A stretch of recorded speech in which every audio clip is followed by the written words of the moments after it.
सिवनी मालवा विधानसभा के कांग्रेस के द्वारा आज बाढ़ प्रभावित ग्रामों जैसे गाडरिया, रूपादे, बनाड़ा, बाबरी, भेसादे, शिवपुर एवं पापन का दौरा किया गया। वहीं अति वर्षा से बर्बाद हुई फसल को भी देखने सभी पदाधिकारी खेतों में पहुंचे और किसानों सहित बाढ़ पीड़ितों से कहा कि उनकी आवाज अब कांग्रेस बनेगी और 100% नुकसान का पूरा बीमा और मुआवजा भी दिलाया जाएगा।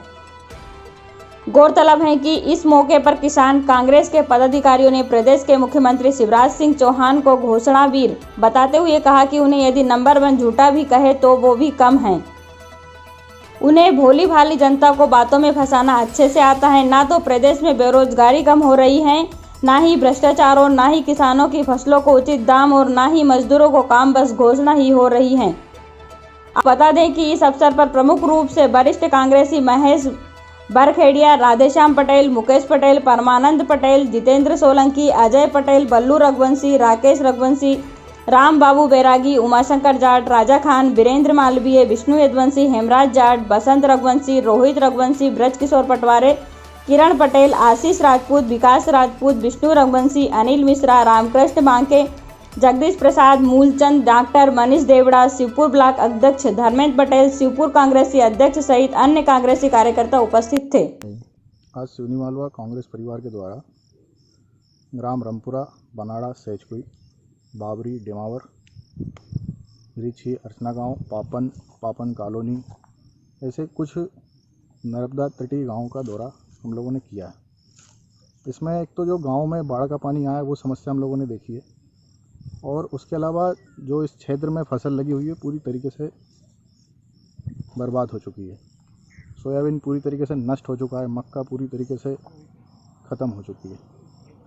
अब प्रशासन की तरफ से सर्वे के नाम पर केवल एक लीपापोती चल रही है। शासन प्रशासन का अभी तक कोई भी नुमाइंदा खेतों में आया नहीं है। गांव वालों से, ग्रामीणों से, किसानों से जो बात हमने की है, शासन की तरफ से, प्रशासन की तरफ से कोई भी आदमी है नहीं आया, ना पटवारी आया है, ना कोई अधिकारी, ना ही कोई सत्ता पक्ष के लोग आए।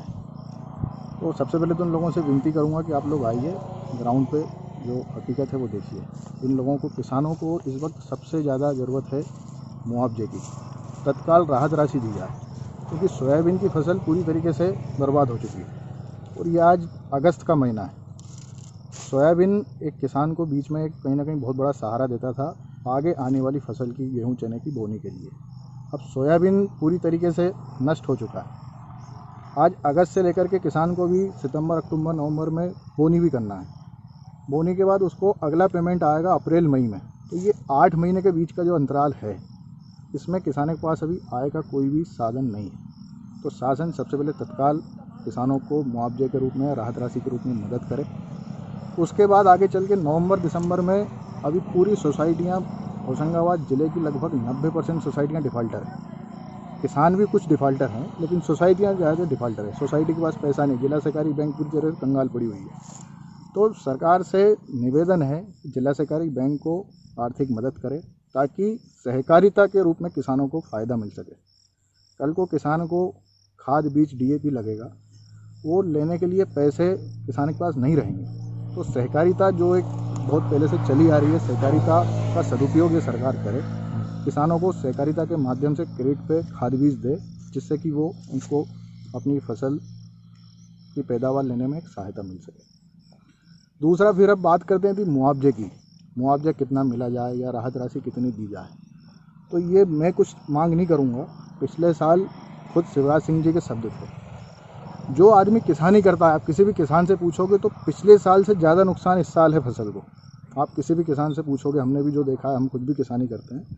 और अब रहा सवाल राहत राशि कितनी दी जाए, तो इसके लिए मैं कुछ नहीं बोलूँगा। मैं एक आपको वीडियो दिखाऊंगा अभी मुख्यमंत्री जी का, उस वीडियो में आप खुद देख लीजिए और राहत राशि कितनी मिलना चाहिए वो आकलन कर लीजिए। केवल 3 मांगे हैं।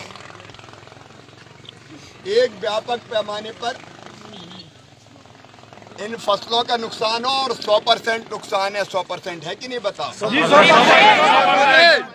और 40,000 रुपया प्रति हेक्टेयर की दर से सोयाबीन का मुआवजा दो, ये हमारी मांग है। ये बाढ़ से जो नर्मदा जी की बाढ़ से जो नुकसान हुआ है इस बेल्ट में, सिवनी मालवा तहसील में जो नर्मदा किनारे के तटीय क्षेत्र के जो गाँव हैं, उनमें जो नुकसान हुआ है उसको देखने के लिए आए थे और यहाँ ग्राम पापन में, बाबरी में, लोजगांव, सारे गांवों में जो नर्मदा तट के क्षेत्र के सारे गांव में आज दिन भर से घूम रहे हैं, हमने देखा भारी नुकसान हुआ है।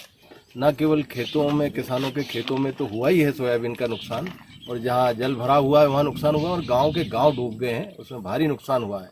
और सबसे बड़ी दुख की बात तो यह है कि शासन प्रशासन की नींद अभी उड़ी नहीं है, उन लोगों तक अभी तक कोई किसी तरह की सुविधा नहीं पहुंची है, ना कोई राहत राशि पहुंची है, ना कोई राहत के नाम पे कोई अनाज या कोई भी जो शासन की ओर से घोषणा की जा रही है दूरदर्शन के समाचारों पे, सीएम के द्वारा या स्थानीय प्रशासन के द्वारा, वो ऐसी कोई सुविधा यहाँ मिली, ऐसा कोई आदमी नहीं मिला कि जो बताए कि हमको सुविधा मिली है।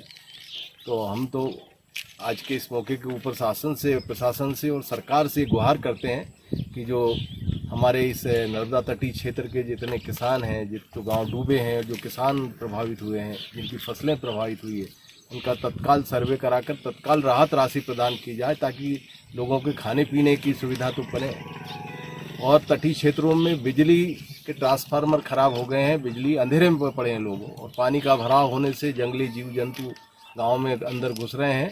तो सबसे पहले तो बिजली विभाग ये करे कि वहाँ की सुविधा करे, डीपी लगवाएं और उनको उजाले की व्यवस्था करें।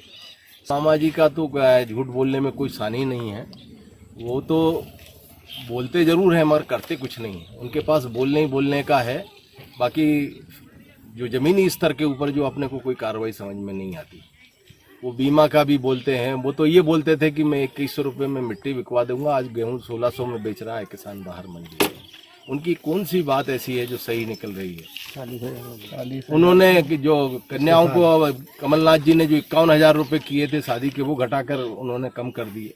ऐसी कोई सी, कहीं चाहे कोई उदाहरण ले लीजिए, उनकी करनी और कथनी में बहुत अंतर है। मुआवजा किसानों को दिया नहीं, बीमा का पैसा दिया नहीं, 40,000 की घोषणा उन्होंने कमलनाथ जी के सामने की थी, मांग की थी, आज वो खुद मुख्यमंत्री हैं, वो खुद देने को तैयार नहीं है।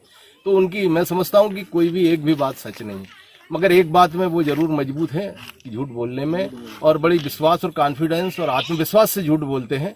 और ये मैं समझता हूँ कि मध्य प्रदेश की जनता ये सब समझ गई है।